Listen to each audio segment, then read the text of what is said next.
You might know that Tempo is the WNBA's first ever global franchise, a bold bet on our city and on women's sports as a frontier for innovation. It's led by Teresa Resch, who spent 11 seasons building the Toronto Raptors, including the 2019 NBA World Championship season. Let's go Raptors. All right, game on. Welcome, Teresa. All right, go Tempo, right? Okay, just show of hands real quick. Like, who right now is this the first time you're ever hearing about the Toronto Tempo? Oh, this is incredible. We just doubled our fan base. This is great.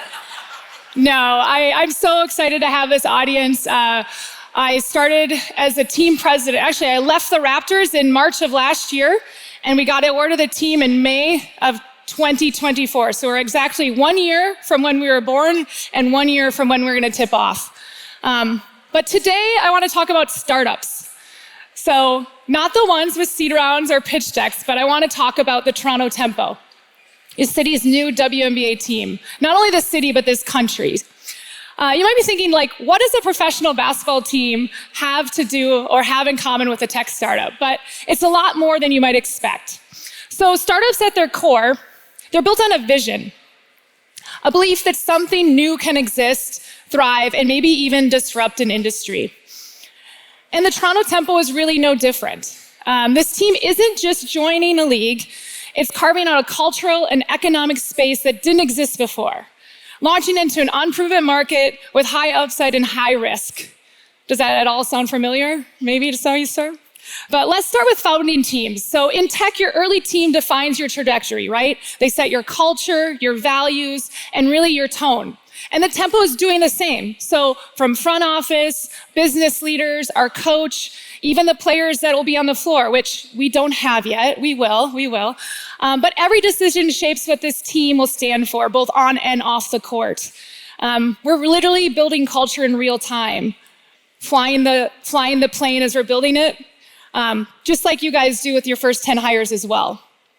And then there's brand identity, right? Startups know they're not just selling products, they're selling ideas, community, belonging. And the Tempo is doing the same. So we're not just a basketball team, just like your product isn't just code, it's a promise. A solution to a problem people didn't even know that they had. So what about traction, right? Early stage startups measure engagement, user growth, retention. The Tempo, ticket sales, social buzz, merchandise, community outreach. We are iterating on identity just as you iterate on product. And let's not forget funding. So investors back founders they believe in. And the Tempo has investors too, but it's not just financially, but emotionally. So every fan who had placed a deposit for season seats, everybody who joined us at Tempo Live down at Stacked Market a couple weeks ago, every person who wears a Tempo t-shirt to school, anybody who signs our online pledge is called Together We Win. And it's really about committing to showing up for the communities that shape our game in our city. These are all stakeholders in this mission. So that's really evangelism. Like, that's early adoption. But maybe the biggest parallel with a startup in the Tempo is grit. Startups are hard. You face a lot of skepticism, sleepless nights, and the constant pressure to prove you belong in a league that has never had a Canadian team before. The WNBA is growing, but the challenge is real. To win games, yes, but also hearts, media coverage, and market share. So at the Tempo, we have embraced a new mantra. The hardest path is the Tempo path. It seems around every corner we're running into unexpected hurdles, yet a lot of these obstacles are actually where the opportunity lies. So for example, media rights. Because of the Tempo, the WNBA will negotiate a media deal in Canada for the very first time. Yet none of the league viewership data includes any Canadian reporting. We're Canada's team, which means dual language on all signage and marketing materials, something no other team in this league has to manage. But it also unlocks 10 million francophone Canadians who have never been directly spoken to before about the WNBA, and more specifically, the Tempo. So, like you, we have to build fast, be bold, execute with clarity under pressure. learning, evolving, failing forward. I just learned that term. And that to me is the essence of a great startup. So as you cheer for the Toronto Tempo, all you new fans, as you should,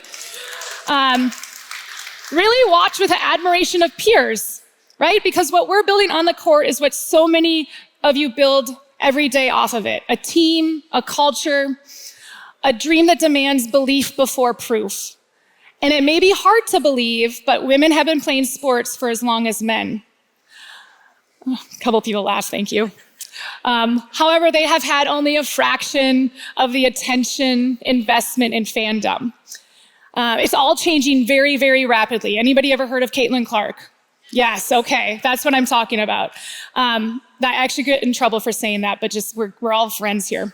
But anyways, it's changing rapidly for people like her and others that have paved the way. And really, the tech industry has the opportunity to play a really outsized role in this. So research and innovation in women's health, performance, and also fan insights will unlock incredible stories of advancement. Stories we cannot wait to tell at the Tempo. But if the team is the only one sharing our story, we will never optimize the opportunity that we have in this marketplace. So tech, go research, innovate, pick your favorite Tempo player and share your stories. Make this conversation at the dinner table. The Tempo is just a reminder that innovation doesn't just live in code or the cloud infrastructure. Sometimes it's just running full speed down a hardwood court wearing a brand new uniform. Thanks so much today.